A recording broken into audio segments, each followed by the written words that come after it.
Bernie Sanders' win last night was a rout after essentially tying Clinton in Iowa.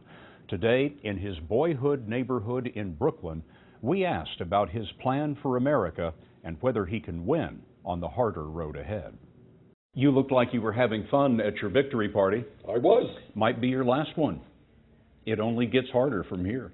No, I don't think it's going to be our last one. But New Hampshire, largely white, Yeah. a more liberal population than the states that you're headed to next. South Carolina, Nevada, you're going to be facing African American voters, Latino voters. How do you appeal to those people? Well, the same way we'd appeal to all Americans. Look, if you and I were having this conversation 9 months ago, what would you have said to me? You would have said, Bernie, nobody knows who you are. You're regarded as a fringe candidate. You don't have any money. You don't have any political organization. Last poll we saw you at 4%. How are you possibly going to do well in Iowa or New Hampshire? Well, a lot has happened in 9 months. What's your tax plan?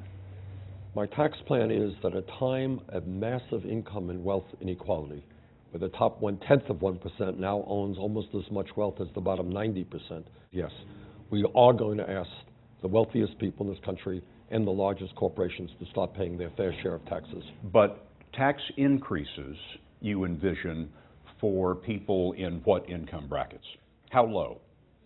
Well, the vast bulk of the tax increases would come from families making $250,000 a year or more. What's your top individual income tax rate? 52%. 52%? Yeah, for people making $10 million or more. All that tax money, he says, will pay for free college tuition for students and free medical care for everyone, administered by the government. It's a government insurance program. People still go to the doctors that they want. It's the same thing as Medicare now, which exists for seniors. We would expand it to all people. You have vowed to increase the federal minimum wage to $15 an hour. Over several years. Aren't employers going to start laying people off, just No. saying, I'm sorry, I can't afford to keep you anymore? No, quite the contrary. Every worker in this country will be earning at least a living wage. And what that means is those workers will have disposable income, and when you do that, you create jobs. Every one of these ideas is dead on arrival in the Congress. No, it's not. Change always takes place when millions of people stand up and fight back. And what we are talking about in this campaign is a political revolution. The Republicans in Congress are going to say, you go ahead and have your revolution, but we're not going to have one here. But the Republicans, for better or for worse, are going to be drawn into this revolution. You're going to change their minds? No, I'm not going to change their minds. The American people will change their minds. Gallup did a poll a few months ago, and the people that they surveyed said that they would vote for a gay candidate, an atheist candidate, and a Muslim candidate before they voted for a socialist candidate. Well, the people in Iowa and New Hampshire might not have been part of that poll because we just won New Hampshire, I think, by 21 points.